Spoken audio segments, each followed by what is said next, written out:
ये अपने सुहाग रात की बता रही हूँ। और क्या? जब पिया ने पकड़ा हाथ, हाँ। आई मिलन की रात, और क्या? तो हार कंगन टूट गवा। हाँ। भला करिहाव नहीं टूट, हमका तो शंका तोहरी पातर पातर करिहाइन करही, अच्छा। नहीं मरते को लाई नाश कह देते। वही सुहाग रात हमरो भय रही। और सुहाग रात में क्या हुआ? क्या हुआ? जब आई मिलन की रात, बुढ़ौना काहे भागत यहाँ? तुम तो यहाँ पे हाथ लगा रहे हो ना। नहीं कुछो पकड़े जात रहे।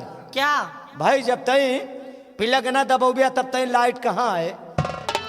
ये सुहाग रात में मेन है। अच्छा। हाँ, जब आई मिलन की रात और सैया ने ऐसा मारा के भूभुन टूट गवा, के भूभुन टूट